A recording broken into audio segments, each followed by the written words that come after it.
준 적 있으신 분 없나요? 말씀해 주시죠.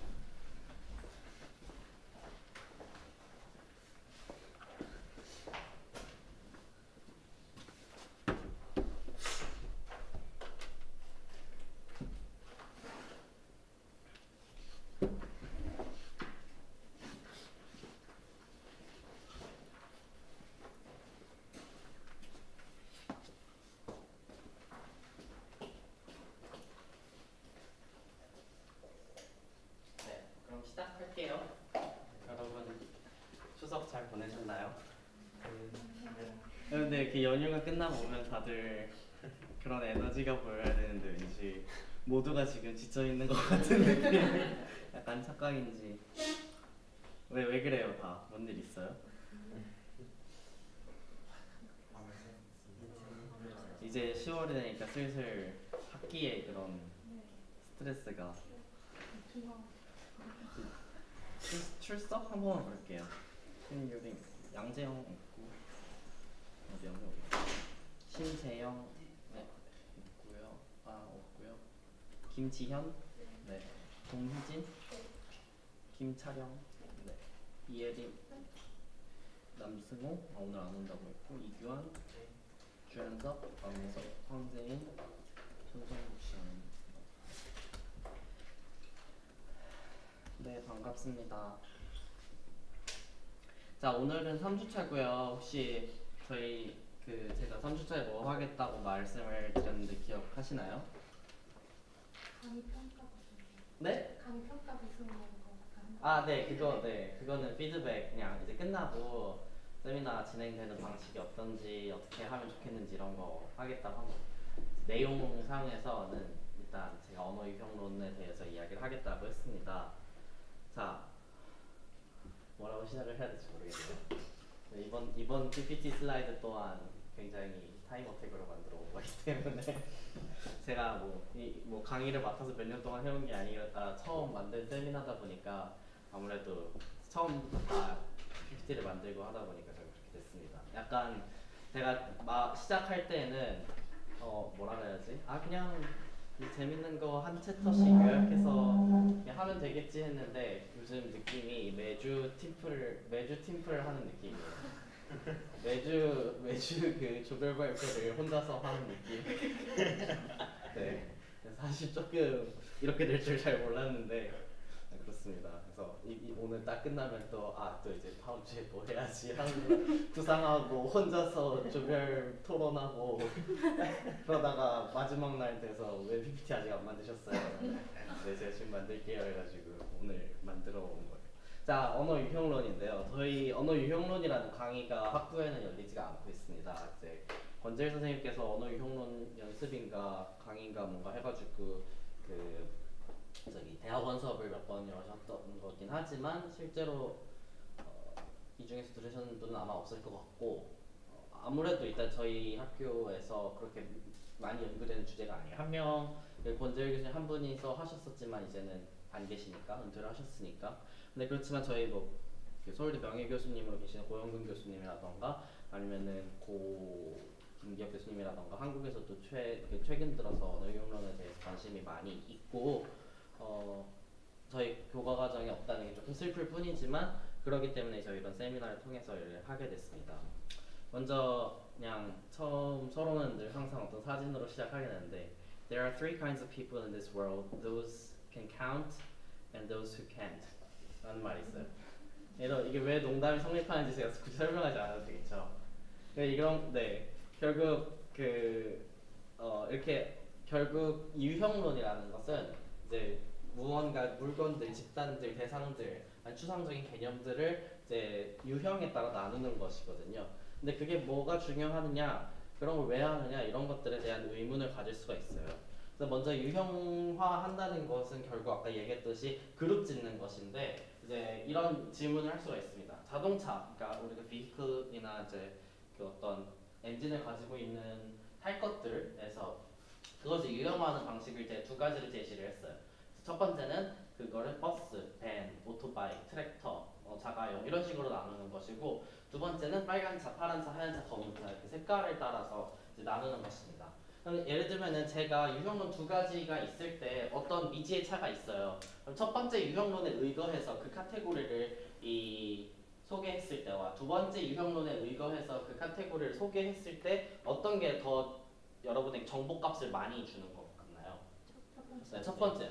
예를 들면 이제 빨간색에 어떤 듀카티 오토바이가 있다고 해봅시다. 자, 그걸 안 보고서 이야기를 하는데 첫 번째 유형론에 따라서 이야기하면은 여기 오토바이가 있습니다라고 이야기하면은 우리 머릿속에 그러면은 그거는 바퀴가 두 개 있을 것이고 사람이 혼자 탈 수 있을 것이고 물론 뒤에 한 명도 탈 수 있겠지만 이렇게 해가지고 운전을 할 수 있겠고 머릿속에 어떻게 생겼는지 그 구조가 이제 들어올 것이에요. 그리고 또 법령상으로 이 도로는 오토바이가 다닐 수 있고 이 도로는 오토바이가 다닐 수 없고 이런 것들이 정해지고 그럼 그것들 관리를 어떻게 해야 되는지 또 법률에 따라 어떤 식으로 적용되는지 수많은 정보들이 나올 수가 있습니다. 배기량, 엔진의 세기, 마력 이런 것들.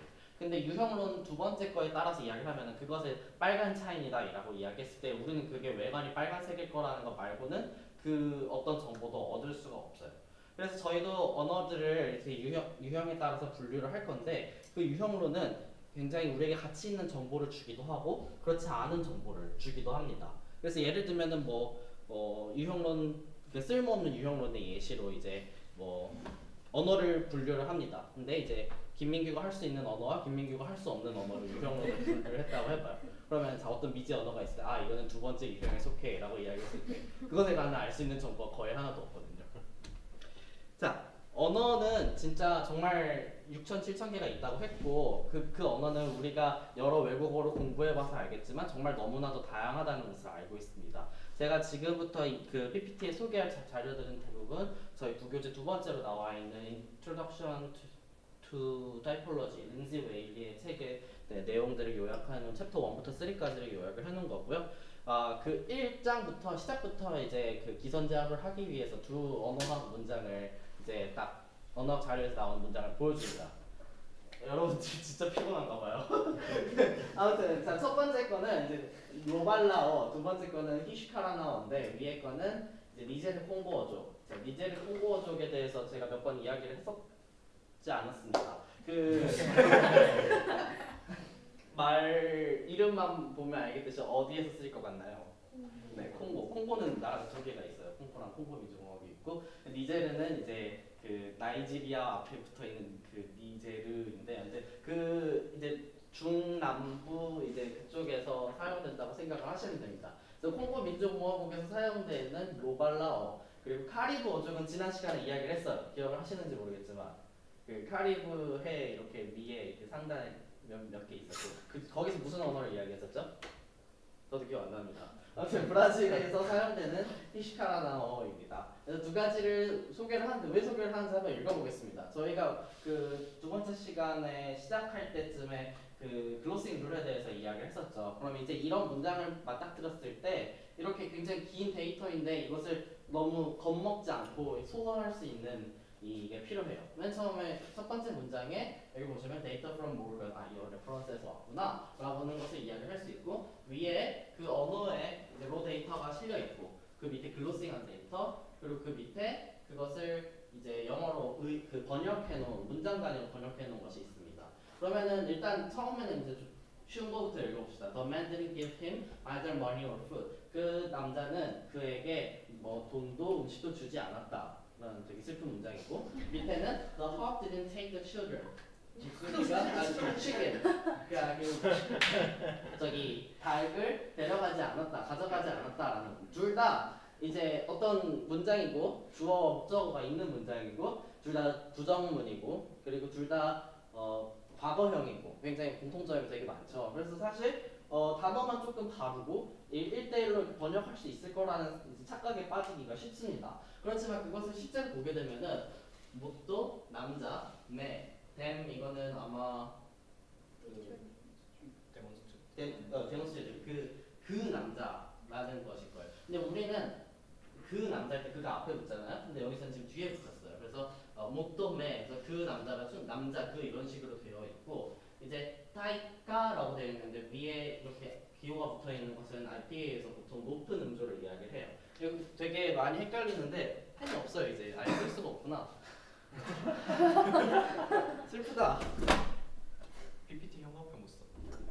여기에 이게 터치여서 뭔가 할 수 있는데 와우. 아 근데 이게 지금 PPT가 아니고 PDF로 내가 해놔가지고 PDF도 있잖아. 편지 교정 써. 교정 교정? 주석 아닌가? 주석부터 교정. 주석. 오 오케이. 그리고 안 되는구나. 이렇게 할게요. 됐다. 자, 이거 되게 펜 잠시만요. 손가락으로 하는 건데. 나 필터 안 들고 왔는데. 볼펜 같은 거. 죄송합니다. 제가 이거 뒷부분으로 쓰면 좋겠다. 자, 그러면은 예를 들면은 두께를 좀 키워주세요.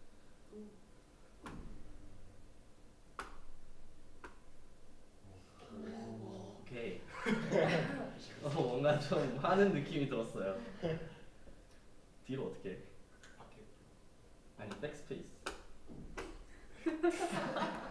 아니 얘 지워야 될 거 아니야. 층의 표시 아 네. 멋있네요. 네 이제 할게요. 약간 인간 강사된 느낌. 자 이거 약간 헷갈리기 쉬워서 미리 이야기를 하고 가겠습니다. 제발 좀. 잠시만. 자리 고정할게요. 이거랑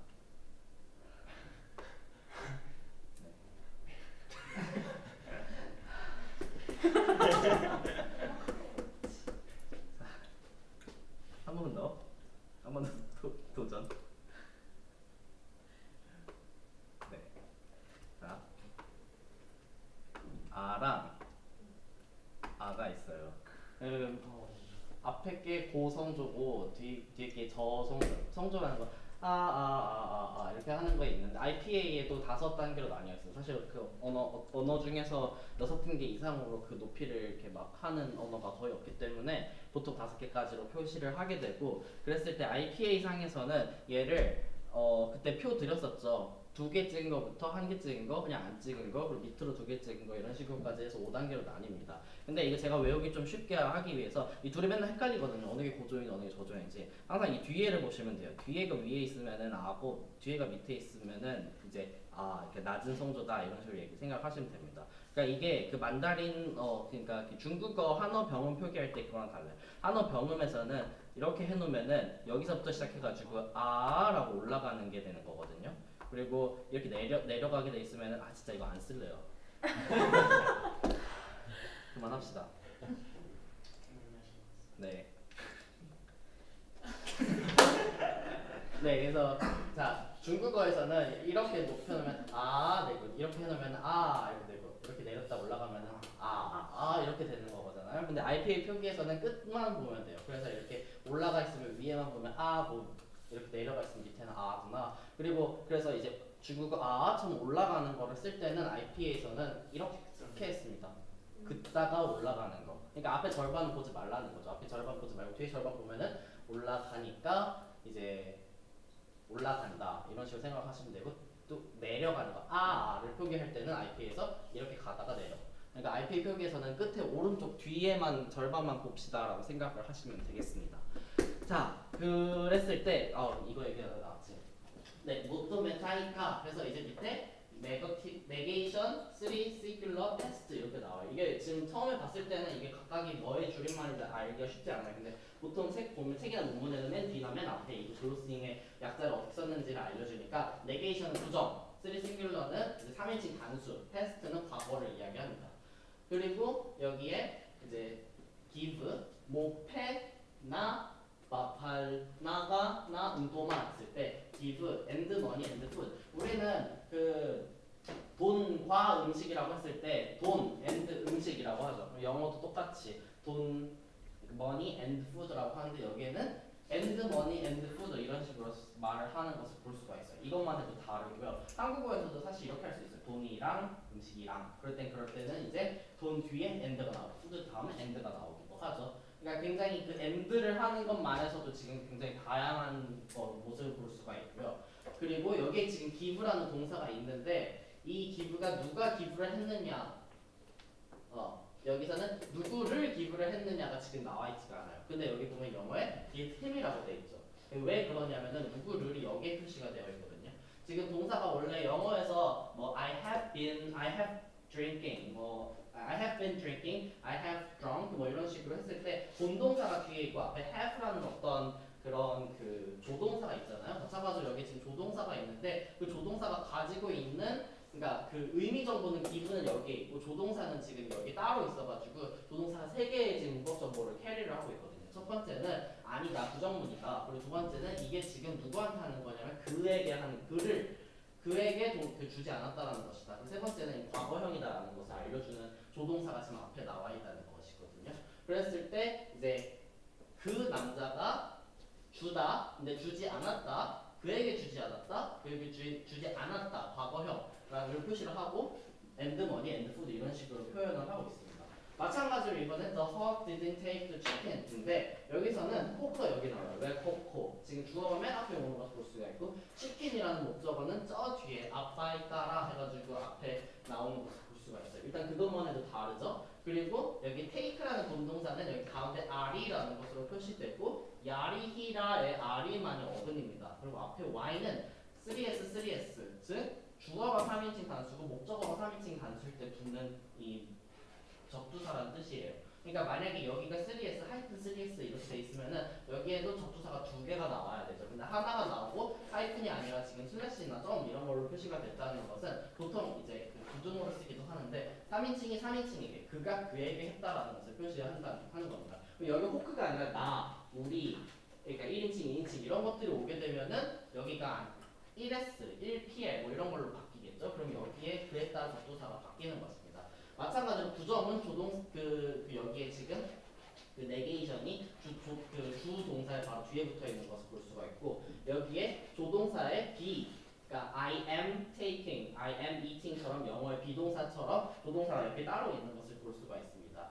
DPST가 또 뭐의 약자인지 모르겠는데 이것도 결국 어떤 과거형을 이야기하는 걸 거예요. 그러면은 distant past일 거다 아마. 그러면은 이제 그 최근 과거를 이야기하는 거거든요. 그럼 이 언어에는 이제 그 가까운 과거와 더 먼 과거 이런 게 따로 있고 그 중에서 이거는 지금 가까운 과거를 이야기하는 것이다. distant 먼 과거를 이야기하는 것이다라는 것을 나타내는 것입니다. 그러면 여기서 이 두 문장만 봤을 때 지금 차이점이 너무 많이 보여요. 일단 주어가 여기서는 맨 앞에 있고 여기서는 맨 뒤에 있죠. 그리고 분명히 본동사와 조동사가 나눈다는 개념이 여기에도 마찬가지로 있습니다. 근데 네게이션이 지금 어디에 붙는지 한번 보시면은 위에 거는 본동사에 붙지 않고 조동사에 붙는 것을 알 수가 있고 여기서는 네게이션이 조동사에 붙지 않고 본동사에 바로 붙는다는 것을 알 수가 있어요. 그 외에도 이제 3S 이런 것을 일치 현상이라고 하는데 일치, 어그리먼트라고 하는 현상은 이제 못 쓰고 싶지는 못 쓰지만 주어가 있고 동사가 있고 목적어가 있어요. 그러면은 동사가 내가 지금 누구의 동사야 라는 것을 알려주기 위해서 지금 누가 이 행위를 했어 라는 것을 알려주기 위해서 거기에 덕지덕지어가 붙는 경우가 있어요. 영어에도 어그리먼트가 있습니다. 예를 들면은 I have, he has. 그죠? 그러면 I는 have이고 he는 has다. 그럼 동사에 has가 왔다는 것은 이건 무슨 뜻이냐면은 이 동사의 주어가 3인칭이다라는 것을 보여주고 있다는 거거든요. 그래서 어그리먼트는 보통 이제 하나가 가진, 그러니까 얘가 여기 보면 지금 호크가 가지고 있는 어떤 특징이 여기에도 같이 나타나는 거예요. 그랬을 때 3인칭이라는 것은 이것은 여기에 있는 어그리먼트 접두사는 주어와 목적어 모두에 따라 바뀐다는 거고 여기 3인칭이 지금 하나만 있잖아요. 얘는 목적어에 따라서만 지금 바뀐다는 것을 볼 수가 있는 거예요. 그래서 그런 식으로 이 두 문장이 굉장히 비슷한 구조, 영어만 봤을 때는 비슷한 구조를 가지고 있음에도 불구하고 굉장히 다른 모습들을 보여주고 있다는 것을 보여주기 위해서 이 책에서 이 문장을 처음 보여주고 있습니다. 그러니까 굉장히 우리는 언어학 공부를 했으니까 그렇지 않을 거라고 당연히 생각을 하죠. 근데 모노링구얼들이나 언어학에 대해서 이제 굉장히 많이 공부를 해보지 않은 사람들은 어떤 문장이 있고 다른 나라 말로 그것을 번역을 하게 된다면은 각 단어마다 사전을 찾아가지고 이으면은 그 문장이 된다라고 생각을 하는데 그렇지만 우리가 저희 첫 번째 시간에 이야기했던 3중 사상 문제 같은 것을 관련돼서 생각을 해보면은 이런 식으로 문법이라는 게 굉장히 언어마다 다르다는 것을 이야기를 할 수 있다는 것을 여기서 보여주고 있습니다. 그래서 켄 헤일이라는 이제 그 언어학자는, 그러니까 우리는 언어는 무궁무진하게 다양하고 우리는 아직 그게 얼마나 다양한지조차 가늠할 수 없다 뭐 이런 식으로 이야기를 한 적도 있거든요. 근데 그럼에도 불구하고 랭귀지 유니버설이라는 것을 찾기 위해서 사람들이 고군분투를 해왔습니다. 그래서 언어 보편이라고 하는 것인데 랭귀지 유니버설이라는 것은 결국 그렇게 많은 다른 언어들 사이에서도 꼭 공통점을 찾을 수 있다는 거예요. 이 두 문장에서 공통점을 찾을 수 있나요? 아까? 아무거나 얘기해보세요. 3인칭 3인칭이라는 인칭이 있다. 부정을 하는 방식이 있다. 과거형을 표현하는 방식이 있다. 네, 그런 것들이 이야기를 할 수가 있어요.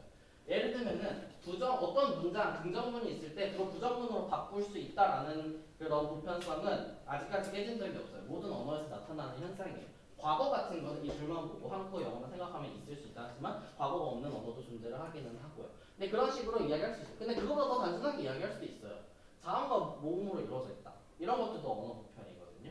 또 명사와 동사가 있다. 이런 것들도 언어 보편 중에 하나입니다. 아주 낮은 단계의 언어 보편인 거죠. 더 굉장히 복잡한 언어 보편도 존재하겠지만, 그래가지고 이 언어 보편이 왜 생겨났는가, 그러니까 언어 보편이 무엇인지에 대해서 나중에 조금 더 설명하겠지만, 언어 보편적으로 모든 언어들이 가지고 있는 특징들이 존재하는데 그것이 왜 존재하는가에 관해서는 여러 가지 설이 있었어요. 대표적으로 우리가 뭐 언어와 언어학 시간에도 배우는 것이 노암 촘스키의 견해이고, 언어 능력은 내재돼 있다. 우리 머릿속에 태어날 때부터 애기가 그 DNA가 설계해 놓은 어떤 언어 능력이 있어가지고 단어가 무엇인지 같은 것만 조금 인풋을 받게 되면은 그것을 자동으로 생성할 수 있는, 왜 코에가 있냐 이게.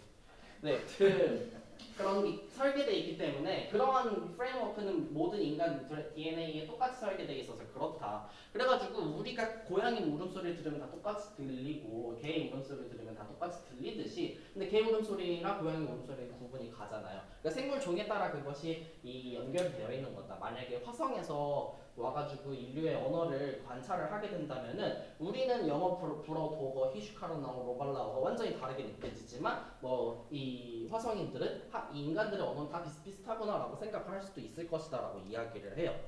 또는 이제 펑셔널 퍼스펙티브라고 해가지고 이런 식으로 이야기합니다. 이제 이거는 마이클 리라는 사람이 책에서 가져온 건데, 칼라하리 부시맨이든 네가 뭐 미국에서 태어났든 간에 우리가 공통적으로 맞닥뜨리게 되는 상황이 있고 맞닥뜨리게 되는 어떤 법칙이 있고 어떤 그런 게 있어요. 예를 들면은 중력을 모두 느낄 수 있어요. 또는 우리가 3차원에 살고 있다. 이런 것도 저기 아프리카는 4차원에 살고 있다거나 아니면은 막 일본 대륙은 중력이 반대로 흐른다거나 이러지는 않거든요. 그래가지고 그렇기 때문에 그런 우리의 환경적인 공통점이 우리에게 만들어주는 것이다. 또는 예를 들면 네게이션을 하는 방식 같은 것도 우리 모두가 네게이션을 해야 하는 필요가 있으니까 그것에 따라서 그런 기능이 정해져 있기 때문에 그런 방식이 따라가는 것이다. 그러니까 우리가 지난 시간에 이야기했던 form function composite 이야기를 했었잖아요. 망치가 그렇게 생긴 이유는 못을 박는다라는 기능 때문에 그런 식으로 생긴다. 그러면은 언어가 공통점이고 언어가 어떤 보편성이 있다면은 그것은 언어가 컨베이 하고 싶은 기능들, 우리가 이 언어를 통해서 하고 싶은 행위들 있잖아요. 얘한테 뭘 하라고 의사 표현을 한다던가 내 감정을 알린다던가 아니면은 권력 관계를 확인한다던가 수많은 이 언어가 할 수 있는 펑션들이 있는데 그 펑션들은 인류 문화 내에서 모두 보편적이기 때문에, 그렇기 때문에 언어가 보편적인 특성을 가지고 있다라는 이야기를 하는 사람도 있습니다.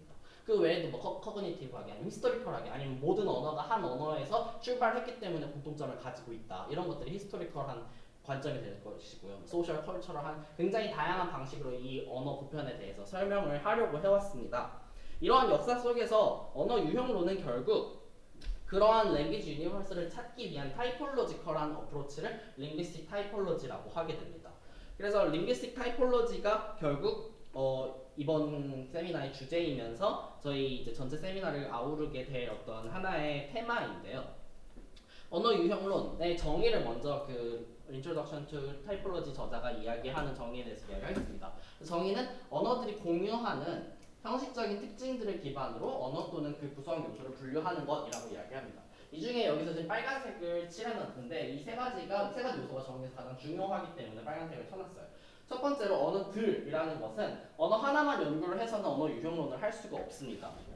예를 들면은 자 이거는 영어 문장 3개를 가져왔어요. I met the man who taught you French. The dog which licked Cora has become her friend. I sent the story to the newspaper that your mother owns. 자 이렇게 봤을 때 지금 the man, the dog, the newspaper를 수식하고 있는 관계절이 있습니다. relative clause라고 하고 우리 중학교 때 고등학교 때 뼈빠지게 배우는 영문법에 나오는 내용들입니다.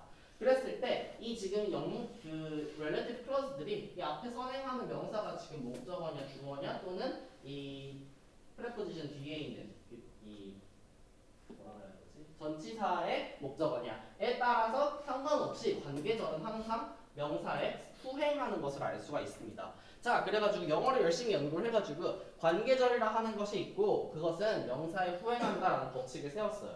이거는 언어 보편이라고 말할 수가 있습니까? 없습니다. 왜냐면은 이것을 당장 한국어로만 번역을 해봐도 I met the man who taught you French. 너에게 프랑스어를 가르쳐준 남자를 만났어라고 해요. 그러면은 프랑스어를 가르쳐준이라는 관계절이 지금 남자 앞에 있잖아요. 그러니까 선행한다 한국어는 그 법칙을 바로 위배를 하게 됩니다. 영어 하나만을 보고 연구를 하면은 언어 유형론을 할 수가 없어요. 결국 언어들의 빨간색을 색칠해놓은 것은 반드시 교차 언어적 cross linguistic한 이 연구를 해야지만 언어 유형론을 할 수 있다는 것입니다. 두 번째는 언어 또는 그 구성 요소를 비교한다라고 했어요. 그래서 언어라는 것을 비교를 할 때 반드시 이 언어 모든 것을 비교를 해야 하는 것이 타이폴로지는 아닙니다. 그 언어의 일부분만을 떼가지고 비교를 할 수가 있고 그것이 타이폴로지의 핵심이고 그렇게 언어의 모든 지점을 비교를 할 수 있으면은 약간 그 자리 잡고 거의 뭐 점집을 차려야겠죠. 근데 뭐 그런 걸 할 수도 있긴 하겠죠. 예를 들면 프랑스어는 들었을 때 기분이 나쁘다. 약간 이태리어는 노래를 부르기 위해 최적화된 언어이다. 뭐 이런 이야기들 할 수 있습니다. 실제로 그런 말을 하는 사람들이 있고요. 누구라고 말 안 하겠지만. 그리고 그 구성 요소라고 했을 때 이제 대표적인 예시로 이걸 가져왔어요. Number of oral stops in languages.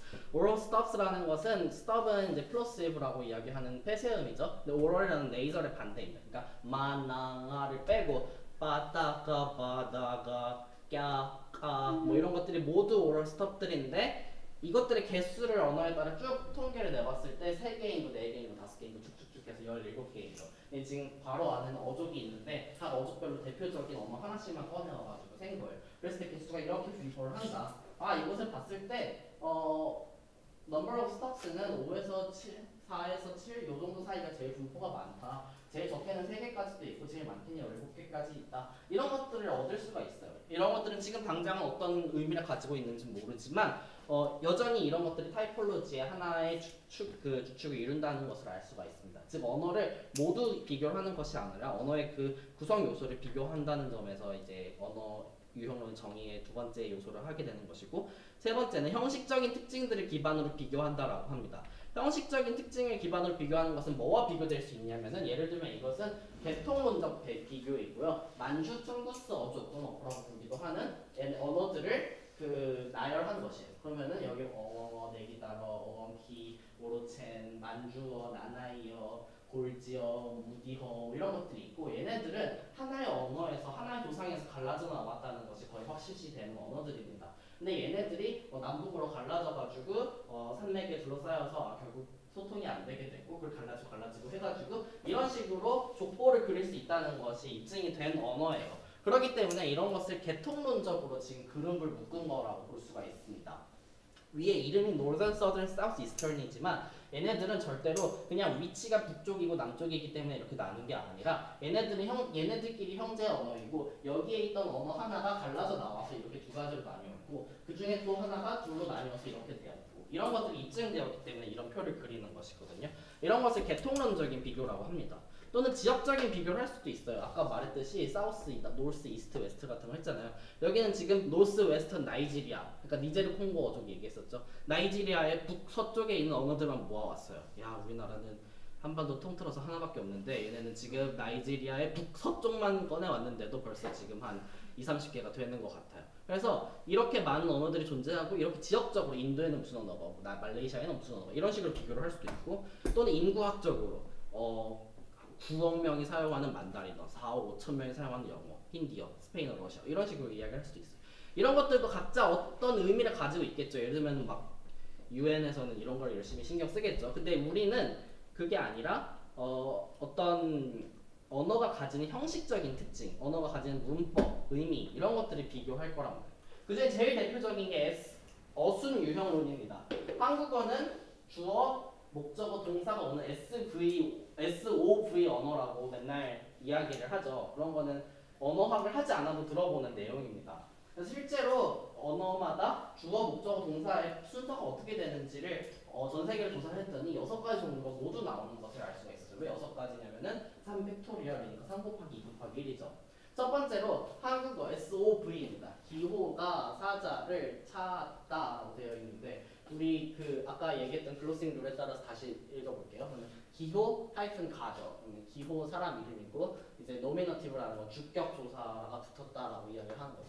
그리고 여기는 지금 알 수 없는 표기가 있는데 이것은 이제 그 어떤 한국어를 전달할 수 있는 방식에 따라서 표현을 한 거고 C가 지으시고 I에 발을 그은 것이 중설 고모 그러니까 으를 의미한다는 이야기합니다. 그리고 마찬가지로 C가 지으셨으면 CH는 치으시겠죠. 그래서 사자를 사자 그 다음에 accusative 그러니까 목적어 조사가 붙었다는 것이고 찾다 차다의 차 부분만 지금 그 어간이니까 kick을 글로싱을 해놓은 겁니다. 그리고 at은 지금 쌍시옷 받침 SS로 썼는데 이것이 past 과거를 나타낸다. 그리고 다 이거는 indicative 그러니까 평서문이다. 서법을 이야기하는 거고 이 문장 전체가 의문문이 아니라 어떤 서술을 나타내는 문장이다라는 것을 나타내는 요소 하나 둘 셋 넷 다섯 여섯 7개의 요소가 지금 하이픈을 통해서 연결되어 있고 그것이 지금 영어 번역 기호 킥저 또는 lion 이런 식으로 번역이 되는 걸 볼 수가 있어요. 마찬가지로 타이는 SVO this man beat the dog 그러면은 man this man beat the dog 그러니까 영어랑 똑같죠. 그리고 웰시 VSO 그러면 killed dragon man 그러면은 드래곤이 남자를 죽이는 건데 killed dragon man 이런 식으로 이야기해요. 말라가시는 VOS 해가지고 wash the clothes the woman 그러니까 이제 여자가 이 빨래를 하는데 여자가 씻는다 옷을 여자가 이런 식으로 이야기하는 거. 마찬가지로 OVS와 OSV도 있는데 여기에 그 그래프를 보시면 아시겠지만 45% 언어 우리가 알고 있는 언어의 45%가 SOV, 42%가 SVO. 거의 대부분이 위에 두 가지라는 것을 알 수가 있고요. 그 다음으로 흔한 것들이 VS, VOS가 그 다음 두 개입니다. 그리고 OVS는 1% 하나의 어라고 되어 있죠. 그리고 OSV는 여기 통계에 있지도 않을 만큼 굉장히 적은 숫자를 가지고 있다는 것을 알 수가 있어요.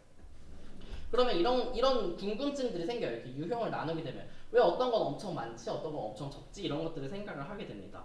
그것에 대해서 뒤에서 이야기를 하겠는데 물론 앞에서 이야기한 인구학적, 지역적, 계통론적 비교가 항상 우리가 가지고 있는 언어 유형론적인 그 문법적인 비교들, 그러니까 형식적인 비교와 항상 이제 완전히 다른 것은 아니에요. 둘이 연관이 되어 있는 경우도 있습니다. 예를 들면은 이것은 이제 그 지역적인 것을 이야기를 하는데 발칸반도에서 사용되고 있는 알바니아어, 불가리아어, 루마니아어들을 제가 지금 이제 비교를 해놓은 거예요. 알바니아어는 이제 셋 다 인도 유럽어 쪽에 속해 있지만 알바니아어는 알바니아어만의 어파를 이루고 있고 불가리아어와 루마니아어는 발트슬라브 어파라는 이제 다른 아닌가? 로마니아보다 이탈리아. 루마니아 이탈리아 바꿔?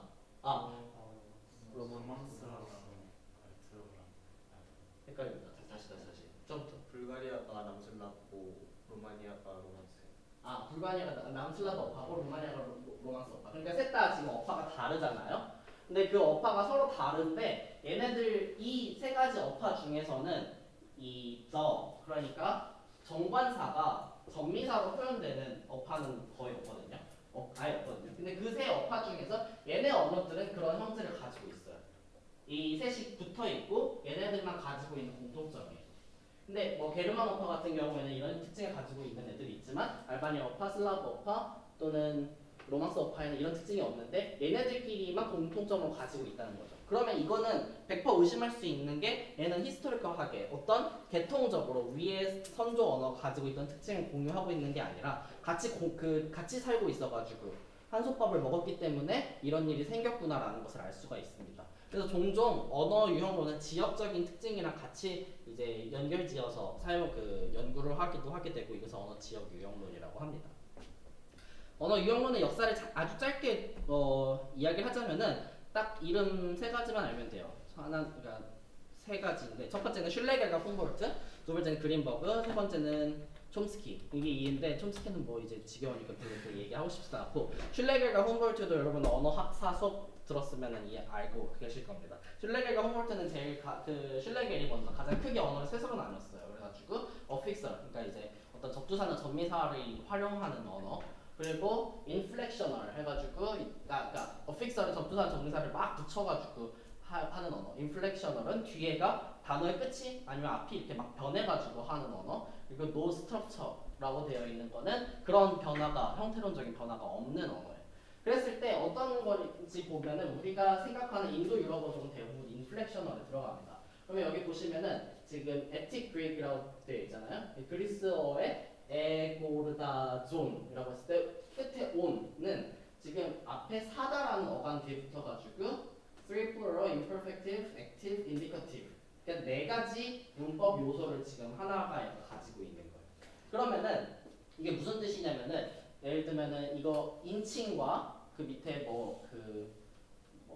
시제라고 어떻게 표를 그렸을 때 인칭이 여러 가지가 있을 거고 시제가 여러 가지가 있을 거 아니에요. 그럼 여기마다 전미사가 다 따로따로 있어가지고 걔네들이 그 인칭과 시제가 무엇이냐에 따라서 골라져가지고 가게 되는 거예요. 아, 진짜 펜이 있으면 좋겠는데 없어서 슬프네.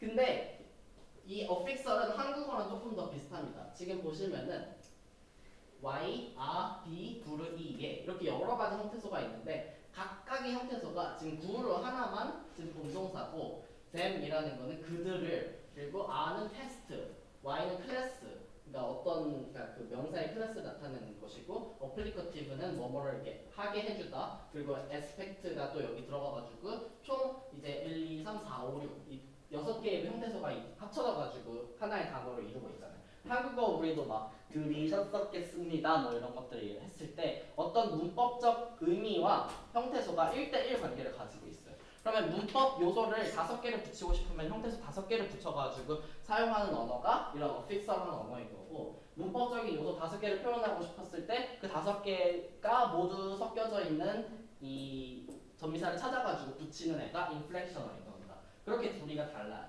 그리고 노스트럭처는 뭐 마이너, 쉐이, 월러 이런 식으로 그냥 이 by라는 것이 앞에 내가 오든 그가 오든 그녀가 오든 상관없이 계속 똑같아요. 그리고 뒤에 과거형도 아예 따로 형태론적으로 부착되지가 않고 있고요. 이런 것들은 지금 그냥 슐레겔은 얘네들은 구조가 문법이 없는 언어다 이런 식으로 설명을 했어요. 그래가지고 이 시기에는 1800년대였기 때문에 뭐라고 했냐면은 언어들은 이렇게 그런 형태소가 여러 개 있는, 그러니까 여러 개 나눠서 하는 언어들이 있고, 그거보다 더 발달된 언어, 더 고도의 지능을 가진 그런 문명화된 언어는 이런 식으로 하나의 몰피임으로 막 여러 개의 문법 요소를 나타낼 수 있는 그리스어 같은 언어이다. 반면에 중국어 같은 언어는 문법이 없다. 얘네들은 그러므로 열등한 언어이고 독일이나 이런 언어들이 중국어보다 훨씬 더 우월하다 이런 것들을 이제 내비쳤던 이론이었었거든요. 근데 그런 시기는 이제 지났죠.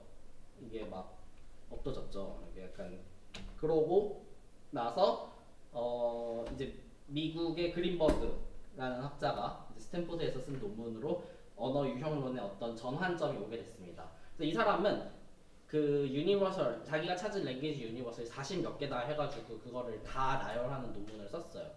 그래서 예를 들면은 그 유니버설 2라고 되어 있는 것이 지금 제가 캡처를 해왔는데 In languages with preposition, 전치사가 있는 언어들은 genitive는 follows the governing noun. 그러니까 아버지의 책이면은 아버지의가 genitive거든요.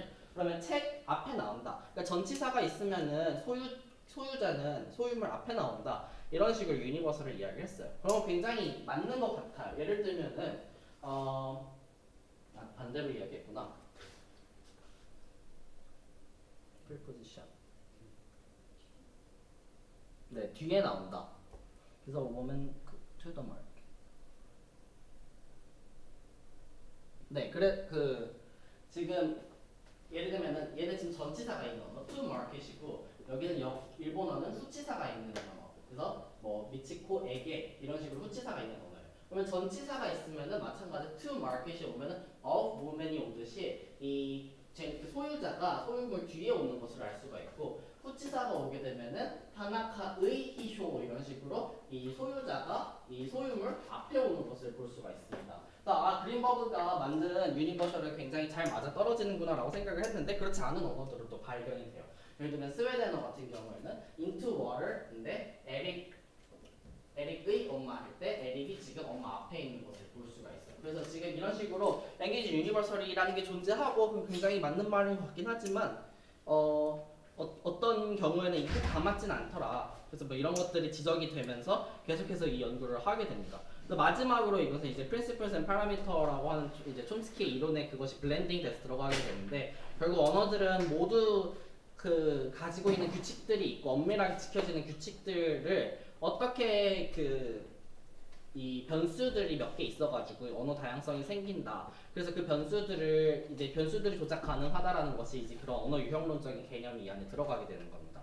그래서 예를 들면 whom did you see라고 했을 때 원래 그 의문문이 아닐 때는 you did see something이잖아요. 근데 something이 있어야 할 자리에 whom이 오지 않고 whom이 맨 앞으로 오는 것을 알 수가 있어요. 근데 중국어에서는 니 칸지엔 러쉐이 그러니까 너가 누구를 받느냐 할 때 누구가 니칸지엘러 그러니까 그 니칸지엘러 철수가 있었으면 철수가 누구가 되는데도 불구하고 앞으로 오지가 않아요. 이것을 이제 통사관에서 촘스키 열심히 연구해서 이걸 WH 무브먼트다. 이쪽에 있는 요소가 맨 앞으로 오게 되는 이러한 작용인데 이러한 WH 무브먼트가 플러스인 애들은 영어 같은 애들이 있고 마이너스인 애들은 중국어가 있다. 이런 식으로 유형을 나눌 수 있다라고 이야기를 한 것이 촘스키입니다. 그래서 그 앞에 슐레겔 훔볼트 시기의 언어 유형론 그리고 그린버그가 했던 어떤 전환점 그리고 나서 최근에 이제 그런 그래머티컬한 형식적인 티오리들과 합쳐져서 이것이 어떻게 발현되었는가를 이제 이야기를 했어요.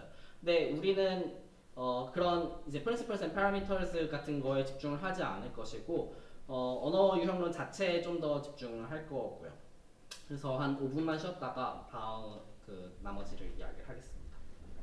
아까 스웨덴어처럼 영어도 그러면 같은 네, 영어도 마찬가지. 예외라는. 네. 그리고 아까 엄청 앞쪽에 피지컬하고 그거 그냥 중간에 끊으셔도 되는데. 네, 거기에 A의 동사에 3S가 있잖아요. 네. 그거가 목적어인지 주어인지를 나타내려면 따로 말을 쓸 수밖에 없는 거예요? 아니면 나타내는 방법이 있나요? 제가 이 언어 문법서를 좀 정확히 안 읽어서 이게 목적어라고 그냥 가정을 한 목적어 거예요. 아니야? 그거 주어야. 주어야? 목적어 일치 뭐냐? 그 힘은 안 드러나서 그런 거구나. 힘은 C1이야. 아, C1에 있구나. 제가 헷갈렸어요. 네. 그러니까 얘는 주어고 얘는 지금 목적어가 여기에 나타나 있는 거거든요. 그러니까 목적어가 C1의 목적어가 클래스가 여러 개의 클래스 중에 목적어의 클래스가 C1이다라는 것이 지금 기브에 붙어 있는 거고 여기에는 지금 이제 여기 있는 3S는 주어다라고 이야기를 하는 건데 보통 이제 이건 되게 불친절한 표기고 주어가 3S일 때랑 목적어가 3S일 때는 몰피임을 다르게 써요. 이게 3S 그러니까 서브젝트는 3S 는을 쓴다던가 아니면은 S.3S를 쓴다던가 이런 식으로 쓰게 되는데 제가 근데 이게 지금 하나밖에 없어가지고 이게 목적어라고 그냥 이야기를 했는데 주어인 것 같고요. 그랬을 때 여기에 만약에 몰피임이 하나만 오는 애다 하면은 일단 보통은 그런 애는 주어고요. 그리고 하나만 오는 그러니까 하나만 이런 기록 쓰여 있다는 것은 그 언어에서 주어든 목적어는 하나와만 일치를 하는 애들이기 때문에 그런 식으로 표시를 해요. 그리고 만약에 주어랑 목적어가 모두 일치를 하게 되는 이런 언어 같은 경우인데 몰피임이 나왔는데 얘가 3인칭 단수다라는 것은 그러니까 보통은 주어에 대한 몰피임들이랑 목적어에 대한 몰피임들이 다 따로 있어요. 그러니까 주어랑 이 목적어랑 모두 일치를 하는 경우에는 여기 주어 슬롯이랑 목적어 슬롯이 같이 들어가게 되는데 주어가 1인칭, 3인칭, 1인칭, 2인칭, 3인칭 때 A, B, C라면은 목적어가 1인칭, 2인칭, 3인칭은 보통 그냥 D, E, F 이런 식으로 다른 형태소를 사용하는 경우가 많습니다. 나중에 그런 언어가 조금 더 나올 텐데 그때 한 번 더 보면 좋을 것 같아요. 그러면 클래스 1, 2, 3, 4로 나누는 게 격하고는 또 다른 개념인 건가요? 나운 클래스 아니 클래스 나온 클래스 그 클래스라는 것은 나운 클래스가 그 이야기하지 않았나 2주차 때? 그러니까 카테고리 중에 하나인데, 그러니까 그 클래스 첫 번째 거는 뭐 어떤 거냐면, 그러니까 클래스가 만약에 4개가 있다고 하면요. 그럼 첫 번째 거는 뭐 masculine인 사람들, 두 번째 거는 feminine인 사람들, 세 번째 거는 inanimate 물건들, 네 번째 거는 뭐 추상적인 개념 뭐 이런 거면은 여기에서 지금 C1이 나왔다는 것은 목적어가 masculine인 사람이다 이것을 나타내는 거예요. 격현상은 오늘 다룰 거예요. 좀 이따가. 그래서 그때 다시 이야기를 할게요. 네, 그러면은 5분만 쉬었다가 하겠습니다. 이제 10분 쉴게요. 좀 일찍 끝났으니까 7시에 시작을 하고 좀 모두